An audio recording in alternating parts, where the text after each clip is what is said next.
Salut à tous, c'est François Rousseau. Si vous êtes passionné par les voitures, vous êtes au bon endroit. Continuez à regarder, on va entrer dans le vif du sujet. De nombreux automobilistes ont probablement entendu parler, mais certains n'ont jamais vu comment ils ajoutent de l'acétone au carburant et obtiennent un résultat incroyable en termes de gain de puissance, d'économie de carburant et d'autres avantages. Il existe une autre catégorie d'automobilistes qui ont rencontré l'effet inverse, et qui ont en fait une expérience extrêmement négative en mélangeant de l'essence avec de l'acétone. Il est important de comprendre qui a raison et qui a tort, ce que l'acétone apporte réellement et s'il est judicieux d'en ajouter dans le réservoir d'essence. Il est nécessaire de comprendre clairement quels avantages ou inconvénients la machine, et plus particulièrement le moteur, obtiendra si l'essence ordinaire est diluée avec ce solvant. Certaines personnes ne comprennent pas d'où vient cette idée et pourquoi l'acétone est parfois si activement promu comme un additif incroyablement efficace. D'où vient cette idée? Pour commencer, il convient de noter que l'acétone est principalement utilisée comme solvant. Bien qu'elle serve parfois de réactif principal nécessaire à l'obtention, par des réactions chimiques, de substances d'une catégorie plus précieuse, l'acétone est surtout utilisé comme solvant. L'acétone, alors appelé éther pyroacétique, a été connu pour la première fois en 1732. C'est cette année-là que la distillation de l'acide acétique par voie sèche a été réalisée, ce qui a permis d'obtenir une nouvelle substance. Mais ce n'est que 100 ans plus tard que la formule chimique actuelle de l'acétone a été approuvée, ainsi que son nom actualisé. En fait, l'acétone peut être décrite comme un liquide incolore et léger dont l'odeur rappelle celle de la menthe. En raison de ses propriétés, la substance se mélange parfaitement au carburant, aux alcools, à l'eau et aux solvants organiques. L'acétone peut également mélanger des substances non miscibles, créant ainsi une solution homogène. L'une des propriétés les plus précieuses de l'acétone est sa capacité à créer de l'autogas. Sans tenir compte de toutes les autres caractéristiques, on peut dire qu'elle a un excellent pouvoir de dissolution. Si nous parlons de l'idée d'ajouter de l'acétone au réservoir d'essence, elle n'est pas le fruit du hasard. Il s'agit d'une substance dont l'indice d'octane est incroyablement élevé. Quelqu'un a donc enclenché une chaîne logique selon laquelle, pour augmenter l'indice d'octane d'un carburant, il suffit d'y ajouter le composant correspondant. Et c'est là que l'acétone s'est avéré très utile. L'information selon laquelle il est très utile et efficace d'ajouter de l'acétone au réservoir d'une voiture contenant de l'essence est apparue en 2005. Une ressource étrangère a publié des informations selon lesquelles des experts avaient réussi à découvrir un nouveau type de carburant alternatif pour les voitures. De nombreuses expériences auraient été menées, au cours desquelles de l'essence aurait été mélangée à un solvant dans différentes proportions. Un moteur 4 temps à un cylindre avec système d'allumage par étincelle a été utilisé comme sujet d'essai. En outre, les résultats de l'étude ont été donnés, dans lesquels le mélange était plus efficace que l'essence pure conventionnelle. Les spécialistes ont noté une augmentation de la température des gaz d'échappement, une augmentation de la pression dans les cylindres, ainsi que du couple et de l'efficacité globale du moteur. Mais l'augmentation n'a pas dépassé 2,3% de la valeur nominale. L'augmentation du couple n'a été que de 0,45%. En essayant d'ajouter une plus grande quantité pour l'expérience, rien de surprenant ne s'est produit. La substance s'est simplement vaporisée et la combustion a produit d'importants volumes de substances dangereuses. Le problème est que le public n'a pris connaissance des résultats de la première recherche que quelques années après les expériences. Les résultats ont été résumés par des mots généraux et quelques chiffres, qui n'ont pas été étayés par des explications plus détaillées. Tout semblait donc si convaincant que les automobilistes se sont empressés d'acheter de l'acétone et de la verser dans les réservoirs d'essence de leur voiture.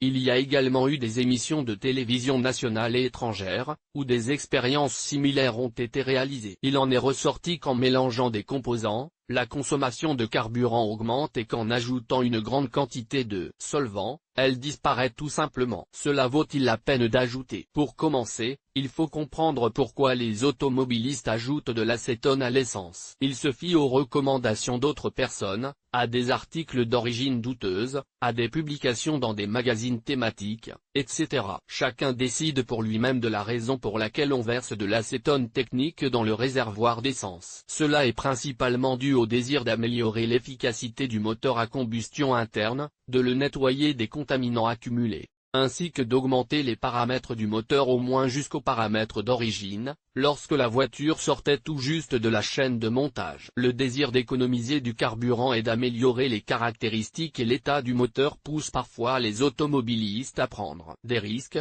à faire des expériences, à se fier aux résultats de recherche qui ne sont pas étayés par des preuves réelles ou qui ne sont pas officiellement approuvés. L'un de ces risques consiste à mélanger du carburant avec de l'acétone technique. Mais dans la pratique, il est difficile de prédire exactement comment le moteur se comportera dans le cas d'une expérience, et quelles en seront les conséquences positives ou désastreuses. Ce comportement est influencé par un certain nombre de caractéristiques, à savoir la qualité du carburant d'origine, l'état de la voiture, le style de conduite, le type de moteur, les caractéristiques de conception du moteur, etc. En fait, l'acétone peut être considéré comme un additif ou un adjuvant. Mais si l'on écoute les experts en matière de fonctionnement, de réparation et d'entretien, la plupart d'entre eux sont opposés à l'utilisation d'additifs si populaires de nos jours. Les seules exceptions sont les préparations qu'il est recommandé de verser dans le réservoir du constructeur automobile lui-même. L'acétone ne fait absolument pas partie de cette liste. Il est logique de penser que si le manuel d'utilisation ne contient pas de recommandation ou d'autorisation de mélanger du carburant avec de l'acétone, cela ne vaut pas la peine de le faire. Mais nos automobilistes écoutent rarement le fabricant et font ce qu'ils pensent être juste. C'est pourquoi il existe un certain nombre d'exemples où du solvant a été versé dans le réservoir d'essence et où les propriétaires de voitures ont dû faire face à diverses conséquences. La question n'est même pas de savoir s'il est possible d'ajouter de l'acétone dans le réservoir d'essence d'une voiture et de conduire une voiture avec un tel mélange. Il s'agit plutôt de savoir si une telle décision est opportune. À cette fin, il est nécessaire d'examiner deux mythes populaires directement liés à l'ajout de solvants. Premier mythe. Augmentation de l'efficacité de la combustion du carburant. Un certain nombre de personnes affirment que l'ajout d'un solvant au carburant augmente l'efficacité de la combustion. Ils citent des chiffres allant de 10 à 40% par rapport aux valeurs nominales. Les arguments reposent sur le fait que l'acétone réduit la tension superficielle des molécules de carburant. Si l'on prend pour base un moteur classique, la combustion du carburant est presque complète. Ceci est particulièrement vrai pour les moteurs en bon état de fonctionnement et ne présentant aucun problème au niveau du système d'alimentation en carburant ou des chambres de combustion. La conclusion est logique. Pour augmenter l'efficacité de la combustion de 10%, et a fortiori de 40%, il est nécessaire de brûler le carburant de manière 10% plus qualitative. D'un point de vue purement physique, c'est impossible, et l'acétone n'est pas en mesure d'augmenter fortement le gain d'énergie, étant donné les faibles proportions dans lesquelles le solvant est ajouté. Deuxième mythe. Il nettoie le moteur et dissout les produits de combustion. Oui, tout le monde sait déjà que l'acétone est un solvant. Mais il est tout de même important de souligner ses propriétés. Les solvants sont divisés en deux catégories, les solvants polaires et les solvants non polaires. Dans le cas de la substance considérée, il s'agit d'un solvant de type polaire. L'essence, quant à elle, est apolaire. Ils ne peuvent donc pas se mélanger. Lire aussi, cylindrée du moteur, qu'est-ce que cette valeur, quelle est son influence? Il existe des solvants polaires qui peuvent interagir positivement avec des composants non polaires. À l'intérieur du moteur, il y a un flux constant d'huile et de carburant, qui sont des substances solubles non polaires. Ensemble, ils ne peuvent pas créer de dépôts dangereux et critiques s'ils sont de bonne qualité. Si des dépôts se forment dans le moteur, il n'est pas possible de les éliminer en ajoutant de l'acétone. La raison en est la polarité des substances. En théorie, l'acétone peut éliminer la saleté sur les injecteurs ou les soupapes lorsqu'elle pénètre dans ces zones. Mais cela n'est possible que s'il y a sous le capot un vieux modèle de moteur, sorti avant 1995, qui n'a pas été suivi ni entretenu au cours des dernières années. Il est également important de noter la présence de tuyaux, de joints et de garnitures dans le système d'alimentation en carburant. Rien ne se passe au contact des solvants non polaires, car ils résistent bien aux substances agressives de cette polarité. L'acétone, au contraire, dissout et corrode rapidement le caoutchouc et le plastique. Le problème de l'encrassement est résolu par l'utilisation d'un carburant de qualité, des diagnostics opportuns et un entretien préventif du moteur. Dans la plupart des cas, il suffit d'emprunter périodiquement l'autoroute et de laisser le moteur fonctionner sous une charge stable. Lors d'une conduite active en ville, avec le développement d'une vitesse de rotation élevée du vilebrequin, la température atteindra les valeurs optimales pour le moteur. ce qui permettra de brûler tous les dépôts. C'est ce que disent les experts eux-mêmes. Il ne faut pas oublier que la conception d'un moteur est un processus extrêmement complexe qui se déroule en plusieurs étapes. Les ingénieurs effectuent nécessairement des calculs et déterminent la résistance au carburant. Mais il est peu probable que les concepteurs pensent au fait que quelque chose d'autre que le carburant lui-même sera ajouté dans le réservoir, et surtout de l'acétone. C'est pourquoi les ingénieurs sont certains que le carburant n'abîmera pas les joints d'huile, les joints d'étanchéité et les tubes. Mais l'acétone, si. Nous pouvons donc en conclure que l'acétone ne dissout pas les dépôts dans le moteur, mais que les joints, les garnitures et les tuyaux peuvent se retrouver beaucoup plus rapidement dans un état impropre à la poursuite de leur utilisation. Quelle quantité peut-on ajouter? De nombreuses personnes qui mélangent de l'acétone et de l'essence, ou qui souhaitent tester les performances d'un moteur en mélangeant du carburant et du solvant, ne sont pas sûrs des proportions à utiliser. En fait, il n'existe pas d'instructions et de recommandations officielles claires indiquant la quantité d'acétone qui peut ou doit être ajoutée à l'essence contenue dans le réservoir. Personne ne reconnaît officiellement ce solvant comme un additif utile et efficace. Toutes les informations relatives à l'effet de la substance sur le carburant sont officieuses et largement fondées sur des présomptions. Par conséquent, les automobilistes commencent à expérimenter et versent différentes quantités à leur guise. Certains versent d'un seul coup plusieurs litres dans un réservoir à moitié vide, d'autres versent 50 ml dans un réservoir plein. Aujourd'hui, nous versons 1 litre,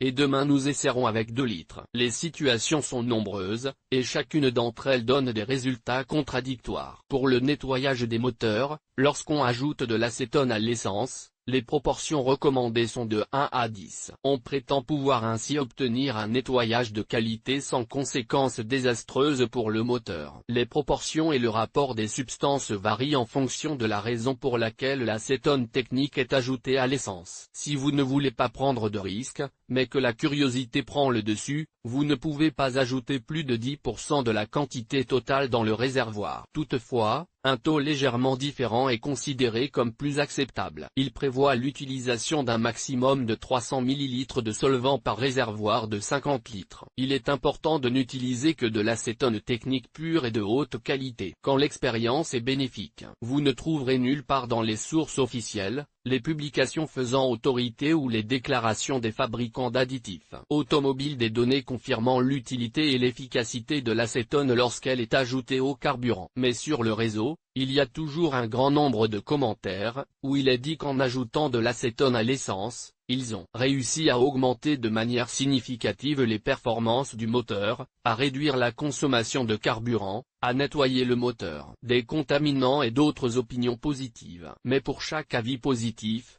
il y a une opinion et une déclaration absolument opposées. Que l'on croit ou non aux propriétés miraculeuses du solvant, c'est l'affaire de chacun. Vous avez le droit de faire vos propres expériences sur votre voiture. Vous êtes seul responsable de leurs conséquences. Avantage.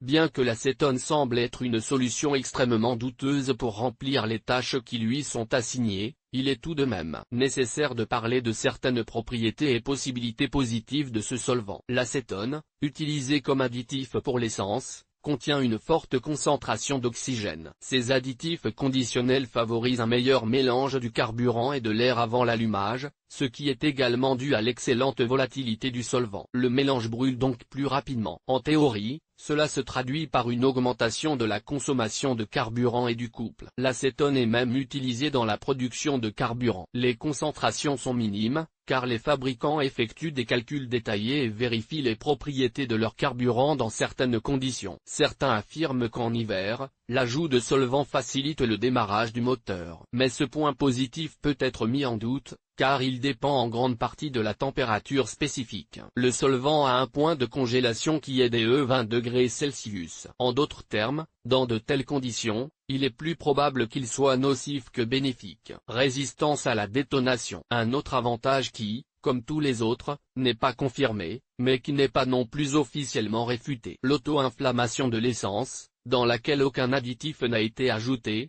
se produit à 257 degrés Celsius. Dans l'acétone, ce chiffre atteint 465 degrés Celsius. Le mélange améliore donc la résistance à la détonation du mélange. Élimination de l'eau. La condensation dans le réservoir se forme progressivement, même si le système d'alimentation en carburant fonctionne parfaitement. En même temps, l'acétone est l'un des additifs les moins chers qui peut débarrasser le réservoir de l'excès d'humidité. Il est impossible de dire si ces affirmations sont justes à 100%. Jusqu'à présent, toutes les informations sont basées sur des hypothèses, des théories et des pratiques d'automobilistes ordinaires qui ont pris un risque conscient et mélangé deux composants dans le réservoir de leur voiture. Mais avant de verser de l'acétone dans le réservoir d'essence, il est nécessaire de parler non seulement des avantages, mais aussi des inconvénients possibles. Conséquences possibles. Les avis concernant l'utilisation de solvants comme additifs au carburant sont partagés entre les positifs et les négatifs. Et les adeptes de la seconde catégorie sont, selon certaines sensations, beaucoup plus nombreux. Si vous étudiez les commentaires en détail, vous constaterez qu'un nombre impressionnant d'automobilistes qui ont pris le risque, parlent négativement de l'impact de la substance sur les performances du moteur. Selon eux, l'acétone et l'essence ne provoquent que des conséquences négatives. Et les situations sont très diverses. Certains écrivent que l'ajout d'une quantité, même minime, d'acétone à l'essence a provoqué des soubresauts de la voiture, un étouffement du moteur et une grave contamination des injecteurs après l'ouverture du moteur. Pour d'autres, la voiture a parcouru une centaine de kilomètres, tout était normal, mais à un moment donné, le moteur a tout simplement calé et s'est obstiné à ne pas vouloir démarrer. Lire aussi, comment fonctionne la pompe dans la voiture et à quoi sert-elle? Oui, à certaines proportions, qui sont également difficiles à deviner, car elles dépendent du carburant lui-même, des particularités du système d'alimentation et de la conception du moteur. Le réservoir lui-même est nettoyé des dépôts. Mais peu de gens pensent à la destination de ces saletés. Comme elles ne se dissolvent pas en microparticules, mais pénètrent dans le système d'alimentation en carburant et dans les injecteurs, ces derniers se bouchent rapidement. Le mélange air-carburant ne s'écoule donc pas correctement dans la chambre de combustion. Il n'y a qu'un seul résultat. Le moteur va caler. Tels sont les résultats et les conséquences les plus souvent décrits par ceux qui ont fait l'expérience négative de l'ajout de solvants dans le réservoir de carburant. Si vous interrogez un automobiliste ou un réparateur professionnel sur l'opportunité d'ajouter de l'acétone, tous vous diront unanimement qu'il ne faut pas le faire. C'est à peu près la même chose que si un médecin d'une grande clinique conseillait à un patient de traiter une maladie grave avec des remèdes populaires. Si le moteur est correctement utilisé et maintenu en bon état de fonctionnement, le propriétaire de la voiture ne sera pas gêné par les dépôts et les contaminants. Avec un bon carburant, le moteur se débrouillera tout seul. Qui a intérêt à ajouter de l'acétone au carburant? Vous ne serez pas surpris de savoir que ce sont les fabricants eux-mêmes. Mais il y a aussi d'autres personnes qui soutiennent l'idée de mélanger l'acétone et l'essence. Il s'agit des défenseurs de l'environnement. Un certain nombre d'entreprises et d'installations industrielles utilisent activement l'acétone comme solvant organique. Elle est capable de dissoudre les tissus à base de matières synthétiques,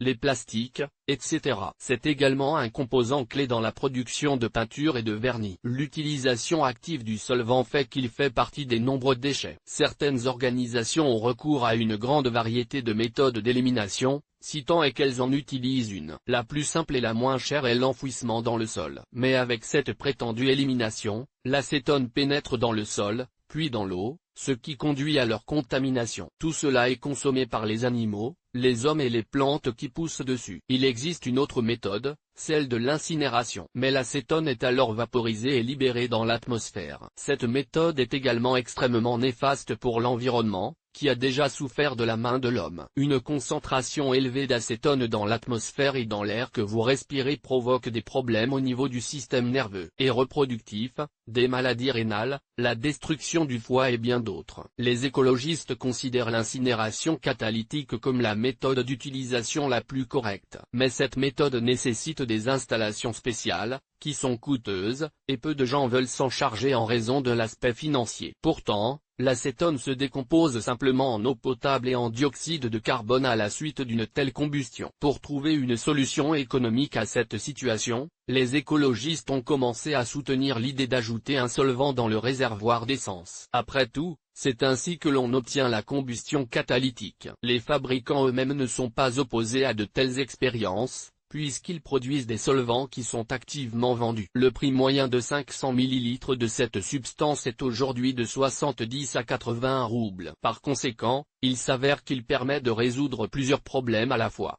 faire des bénéfices, augmenter la demande recyclée. Mais en fait, les écologistes et les fabricants d'acétone sacrifient les automobilistes, leurs voitures et l'argent qu'ils dépensent. D'abord pour acheter le solvant et ensuite pour faire face aux conséquences de son ajout. Ce dont il faut se méfier. Malgré un certain nombre de publications et de résultats de recherche qui exaltent l'acétone et affirment son utilité et son efficacité, aucun de ces documents n'est officiel. Il n'y a pas de véritable confirmation, ni de fondement scientifique à toutes ces affirmations. C'est pourquoi il est impossible de prendre l'acétone au sérieux comme une panacée pour tous les problèmes de moteur. Cependant, les nombreuses expériences de personnes qui ont osé expérimenter, en sacrifiant leur voiture, donnent une idée claire des conséquences réelles possibles du mélange d'acétone et d'essence. Il est certain que les automobilistes qui croiront les affirmations de sources non vérifiées seront confrontés aux situations suivantes.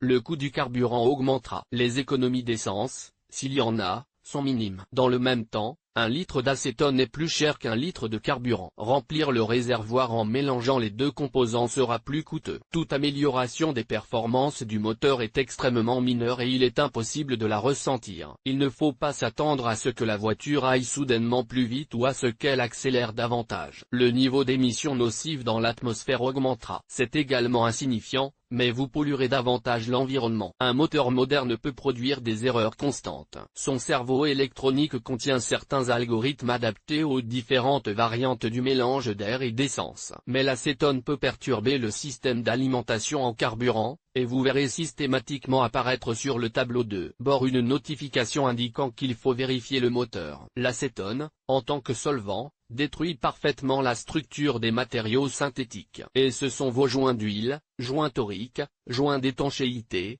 tubes et embouts. Personne ne prendra la responsabilité de ce qui est arrivé à votre voiture. C'est votre problème et vous devrez faire face vous-même au résultat du mélange. Toutes les études ne sont basées que sur des hypothèses et des suppositions. Il n'existe aucune preuve scientifique de l'efficacité du solvant lorsqu'il est ajouté au carburant d'une voiture. L'hypothèse repose sur le fait que la pression de vapeur du solvant est plus élevée que celle du carburant. Par conséquent, l'acétone est capable de s'évaporer plus rapidement et de ralentir l'évaporation du carburant. Ainsi, le mélange air-carburant devrait brûler complètement. Mais ce n'est qu'une théorie. Les documents publiés soulignent le potentiel d'un tel mélange. Ils soulignent la nécessité de moderniser le système d'alimentation en carburant pour en tirer réellement profit. Les moteurs actuels n'en sont pas capables. C'est à peu près ainsi que l'on peut caractériser les résultats réels de l'ajout d'acétone à l'essence. Oui, si vous ajoutez une dose minimale, rien de tel n'est susceptible de se produire. Mais l'ajout systématique d'une quantité même insignifiante déclenche des processus destructeurs. Un effet positif ne vaut pas la peine d'être attendu. Utiliser de l'acétone ou non, c'est l'affaire de chacun. Personne n'a le droit de vous l'interdire. Mais il est également impossible de recommander ou d'insister sur l'ajout de solvants au carburant. Les conséquences peuvent être différentes et il est difficile de les prévoir. Sur la base des hypothèses, il convient d'ajouter que la réaction du moteur au solvant dépend largement des conditions de fonctionnement, des matériaux de fabrication du moteur et de ses composants, de la qualité de l'acétone elle-même, des caractéristiques du carburant, etc. Pesez soigneusement tous les arguments, réfléchissez à l'opportunité de ces expériences et à ce qui se passera en cas d'échec. Après tout, vous devrez alors réparer le moteur, changer un certain nombre de pièces et dépenser beaucoup d'argent.